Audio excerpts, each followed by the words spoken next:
Welcome to JForrest English. I'm Jennifer, and today we're going to read a news article from the New York Times so you can add a lot of advanced vocabulary, advanced grammar, and correct pronunciation to your speech. Let's get started. Our headline, London's coronation countdown. Travelers arrive, others flee. So we're talking about the coronation. Now, the coronation is the official ceremony when King Charles officially becomes king and they place the crown on his head. Travelers arrive, others flee. Let's take a look at this verb. Now, flee is used in a negative context because it means to escape by running away because of danger or fear. But that is not what is taking place here. In this context, I would say that flee simply means to leave quickly, to avoid an unpleasant situation. So that's what it would mean in this specific context, but you will commonly see it used in the escape because of a danger or fear. And you'll hear that in the news a lot because you might hear, after the invasion, we fled to, and then you would say where they fled to. We fled to London because this article is about London. Now notice the past simple and the past participle is fled. We fled to London. While hundreds of thousands are expected to arrive in London ahead of the crowning of King Charles III, so the crowning, that is just another way of saying the coronation when the crown is placed on his head. What a moment that would be. And notice how I said his name. Did you hear what I said? King Charles the Third. The Third. That's what this represents. These three lines, they're Roman numerals, and it represents the ordinal number 3. But as an ordinal number, it's third, and ordinal numbers always use articles. So that's why we say, I live on the 4th floor. So I can't say I live on 4th floor. That's incorrect. And I certainly wouldn't say I live on floor 4 because that sounds unnatural because we use ordinal numbers. So I need to say I live on the 4th floor. And that's why it's King Charles the Third. The Third. I am Jennifer Forrest the First, the Third. Others are making plans to get out of town. So I guess that's another way of saying others are making plans to leave, to flee. You could say to flee, to get out of town. But remember, when I say flee, in this case, even though it's not a dangerous situation, I definitely get the sense that there's urgency. They want to leave quickly. Whereas making plans to get out of town, this is neutral. It doesn't suggest that it needs to be quickly. So if you want to emphasize that quickly, you can use the word flee. And this is what London looks like right now. What a very interesting time to be in London. Although not everybody feels that way because some people are fleeing. What about you? Would you like to attend the coronation and see this in person, or would you flee? Share that in the comments. Areas around Buckingham Palace and the central route, known as the Mall, are already crammed with people. There's a real interest.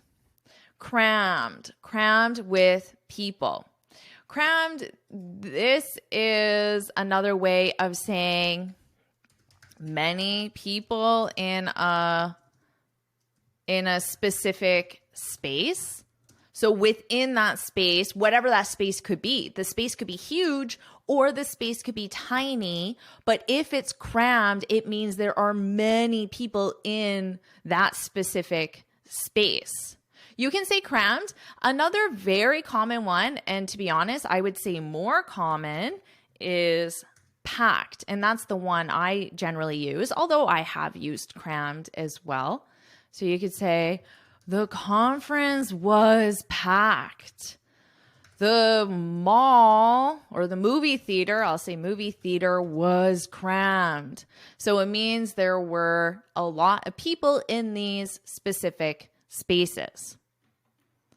Now, if you're enjoying this lesson, and I hope you are, then I want to tell you about the Finally Fluent Academy, because that is my premium training program where we study native English speakers on YouTube, TV, movies, and the news, so you can learn the most common phrasal verbs, idioms, and expressions just like you're doing right now, but you'll have me as your personal coach. So if you'd like to learn more, you can look in the description about becoming a member.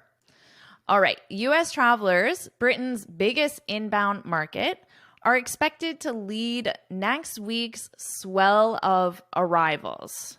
Here, swell simply means increase, large number of, next week's swell of arrivals. So it sounds like there's going to be a lot of arrivals. Arrivals, that represents people arriving. Swell of arrivals, a lot of arrivals at a single time. So I would just say increase in number of arrivals, and maybe a quick or drastic increase in number. And that's what that means there. So as we already know, there's going to be a swell of arrivals, and that's why London is going to be packed or crammed. And that's also why some people are choosing to flee, to get out of town. Now, don't worry about taking notes because I prepared a free lesson PDF, so you can look in the description to download the PDF. Flight bookings from the United States to Britain are about 10% higher in May compared to in May 2019, before the pandemic, according to Visit Britain. According to Hopper, the booking app, they are also more expensive. Round-trip airfares. So a round trip is when you go and you come back. So that's round-trip airfare. Otherwise, if you just bought one ticket to go to London and that's it, that would be a one-way airfare, or you could say one-way ticket. And then a round-trip ticket or round-trip airfare is you go and you come back. From the United States to London over coronation weekend averaged $733 in mid-April, 21% higher than a year earlier. After the coronation dates were announced, searches for Airbnb rentals in London during the coronation weekend surged. So increased very quickly. That would be surged. Increased quickly. They use this a lot with prices of things. You could say the price of milk, we could say, surged for whatever reason. The price of milk surged, increased quickly. According to the company being Airbnb, which reported U.S. travelers among the top guests in London around the coronation dates, along with travelers from Britain, France, Australia, and Germany. Do you have any interest in going? Do you know anyone who's going? I do not know anyone who's going. And I would love to go to London, but I wouldn't go specifically for the coronation, I have to admit, although it would be a very interesting experience. But not all travelers headed to London over coronation weekend are thrilled. To be thrilled, we need our verb to be here as well. To be thrilled. Thrilled. This means to be very happy. But not all travelers are thrilled. So it means not all travelers are very happy. So you can use this in a negative context. You could say, I wasn't thrilled when my boss told me I had to work late. So let me write that for you, because we do use this in a negative context. I wasn't thrilled, because remember, why do I keep forgetting the H?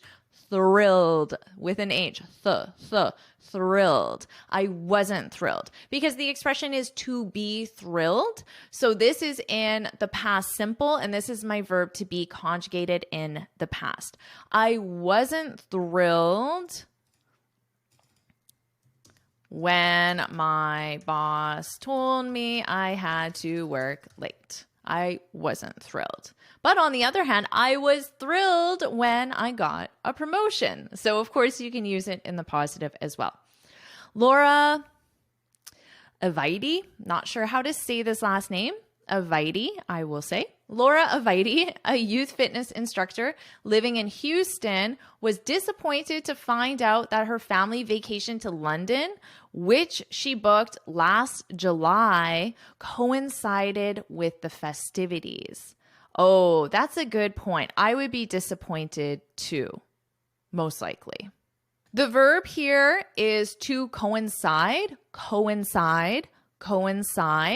and that means to happen at or near the same time.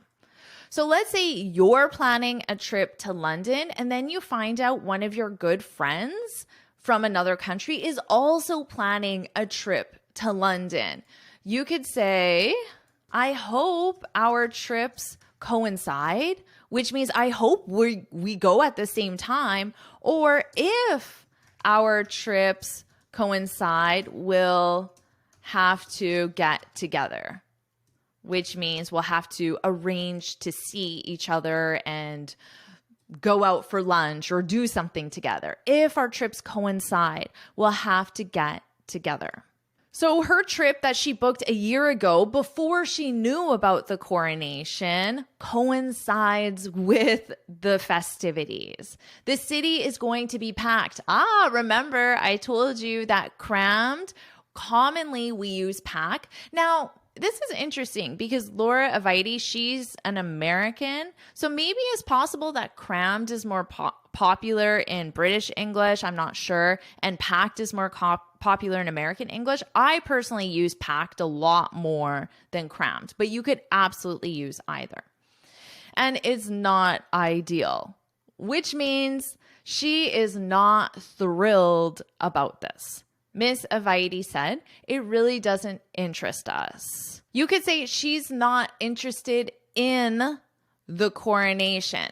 Now notice my sentence structure, to be, which I put as a contraction. She is not. She's not interested, ed, in the coronation, to be interested in something. So that's an advanced sentence structure that I see a lot of students make mistakes with, but it's extremely common. You should know how to use it.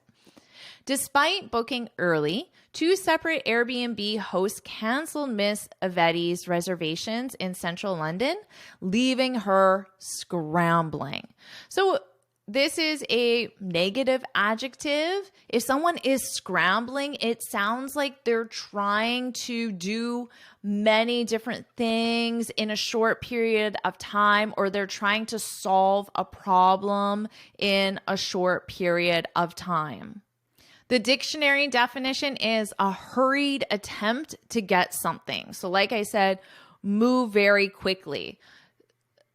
Since this is all about traveling, you could say after our flight was canceled, we scrambled to find a new one. So we had to move very quickly to solve this problem to find a new flight. And in her case, she's trying to find a new Airbnb. She paid almost double her budget for a third Airbnb at the last minute. Though the company reimbursed her for some of her unexpected costs, Miss Aviti said planning the trip was a nightmare. So obviously, to describe something as a nightmare, to be a nightmare, is obviously a negative expression. And we do use this a lot with traveling. Oh, my flight was a nightmare. First, it was delayed, and then they lost my bag, and then something bad happened. It was a nightmare. Now here, the company reimbursed her To reimburse someone is when you pay them back, you give them money back because they spent your money when they shouldn't have, or they charged you too much, or they lost your money. So maybe you gave your friend $20 and she lost it. But don't worry, because your friend is going to reimburse you, give you the money back. Or maybe you found out that your phone company charged you more money than they should have. But don't worry, because you called them, you told them about it, and they reimbursed you. They gave you the money back. All right, so that was good of Airbnb to reimburse her for some of the unexpected costs. Let's continue on. Even some royal fans who attended the Platinum Jubilee are staying home in what may be a reflection of Charles historically being less popular than his mother, Queen Elizabeth. They just don't have the interest this year, said Ralph Ian Tosca, a Texas-based travel advisor who only has one client visiting London that weekend. The ones that did have the interest don't want crowds. So crowds obviously describes that there are many, many people in an area. But crowds is a noun, okay? Look at this example. I don't like crowds because I don't like being in packed spaces. Notice this is a noun. I don't like crowds. This is a something, a group of people in one single location. I don't like crowds, which is generally true. Do you like crowds? Sometimes I don't mind crowds if it's a festival or a celebration. It's nice to be in a crowd. But overall, I guess generally I don't like crowds because I don't like being in packed spaces. So notice this is an adjective. It describes the space. Packed meaning there are many people in that one space. There's a crowd in the space. So they're basically saying the same thing, but it's just the sentence structure that this is a noun and this is an adjective. So what about you? Do you like crowds? And that's the end of our article. So what I'll do now is I'll go to the top and I'll read it from start to finish. And this time you can focus on my pronunciation. London's coronation countdown. Travelers arrive, others flee. While hundreds of thousands are expected to arrive in London ahead of the crowning of King Charles III, others are making plans to get out of town. Areas around Buckingham Palace and the central route, known as the Mall, are already crammed with people. There is a real interest. U.S. travelers, Britain's biggest inbound market, are expected to lead next week's swell of arrivals. Flight bookings from the United States to Britain are about 10% higher in May compared to in May 2019 before the pandemic, according to Visit Britain. According to Hopper, the booking app, they are also more expensive. Round-trip airfares from the United States to London over Coronation Weekend averaged $733 in mid-April, 21% higher than a year earlier. After the coronation dates were announced, searches for Airbnb rentals in London during the coronation weekend surged, according to the company, which reported U.S. travelers among the top guests in London around the coronation dates, along with travelers from Britain, France, Australia, and Germany. But not all travelers headed to London over coronation weekend are thrilled. Laura Avaidi, a youth fitness instructor living in Houston, was disappointed to find out that her family vacation to London, which she booked last July, coincided with the festivities. The city is going to be packed, and it's not ideal, Ms. Avaidi said. It really doesn't interest us. Despite booking early, 2 separate Airbnb hosts canceled Miss Avaides' reservations in central London, leaving her scrambling. She paid almost double her budget for a third Airbnb at the last minute. Though the company reimbursed her for some of her unexpected costs, Miss Avaides said planning the trip was a nightmare.